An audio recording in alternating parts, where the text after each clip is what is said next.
Somerset improved their chances of making it into the last 8 of the NatWest T20 Blast with a convincing 9-wicket win with 12 balls to spare against a struggling Middlesex in Uxbridge, the home team losing for the 5th time in a row. On his return from the England team, Owen Morgan won the toss and decided to bat first on a fast and hard track with an outfield that was brown and like a road. Paul Stirling wasted no time in planting a delivery from Jamie Overton into the real road nearby.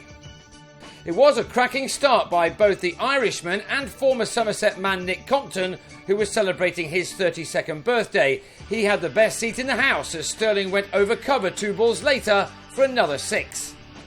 Alas, Compton didn't get the present he would have been hoping for. On 10, he skied a shot off Tim Groenewald and was taken at mid-off by Alphonso Thomas, who'd announced at the toss that he would have fielded first had he won the toss. Middlesex had their 50 up in the 4th over before Luke Ronke took a catch on his Somerset debut in the next one by clinging on to a simple chance behind as Stirling was out this time for 29. Groenewald the successful bowler again. So after the flying start, Middlesex were restricted to a score of 58 for 2, and it needed John Simpson to try to pick up the pace again in partnership with Morgan. Simpson belted a low full toss from Max Waller, who was into the attack in the game's 9th over, into the players' pavilion, and next ball the leg spinner was hit down the ground for another maximum, just what the doctor ordered for the home team after the boundaries had dried up somewhat. But when, later in the same over, Morgan tried something similar, he was held just inside the rope by Peter Trigo, the England man on his way for 7. Middlesex had made 89 for 3 at the halfway stage of their innings, the average at this ground being 159 from 20, although Gloucestershire hit a domestic record of 254 here a few years back. Middlesex found themselves on 93 for 4 in over number 11 when James Franklin was taken at long off Jamie Overton. Middlesex had their 100 up in the next over as Abdur Rahman completed 4 excellent overs for a cost of only 19 runs. Simpson's innings was now a key one for the home team. He made it to a 50 off 30 balls with 4 fours and 2 sixes included, and now really needed to make the most of the remaining 5 overs, Middlesex going into them with a total on 130 for 5. Andrew Balbirnie started to find his feet too at this stage. These important moments for him as a good partnership was developing, something the home side haven't always managed this year. But after adding 38 for the 5th wicket, Balbirnie on 17 top-edged to sweep off Waller to give Trigo a comfortable catch in the deep. Overton then ripped out Ryan Higgins' middle stump as he made too much room for himself, leaving it to Simpson to see what he could achieve at the end of the innings with the tailenders. Ollie Rayner was bowled for 5 in the penultimate over, trying something crafty as Groenewald ended with 3 for 27 from his 4 overs.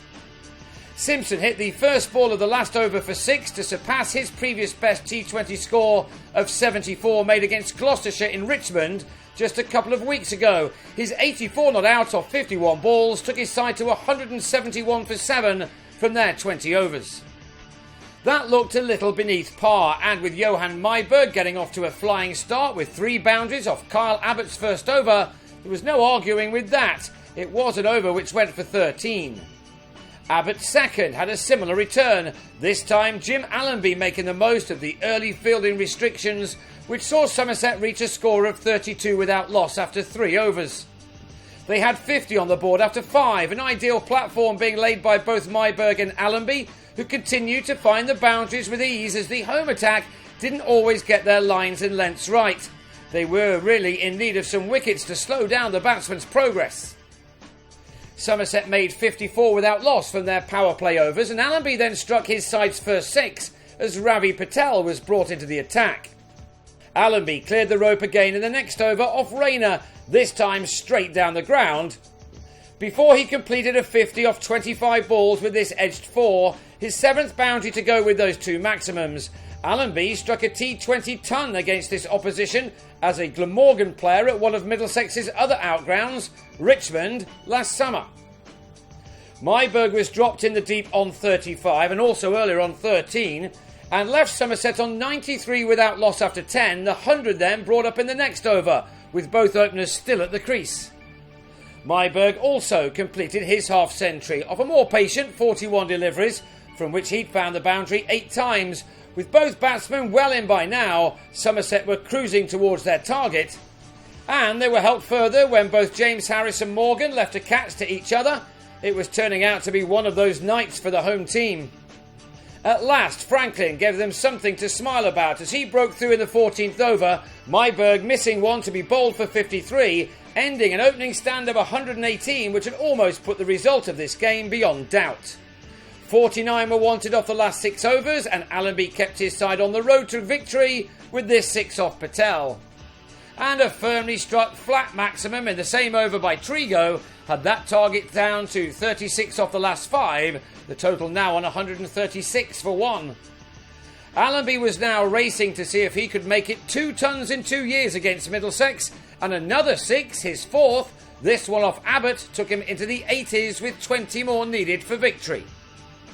He didn't get there as it was to turn out, Trigo seeing to that with some typically lusty blows, which had Somerset at their target with plenty of time to spare.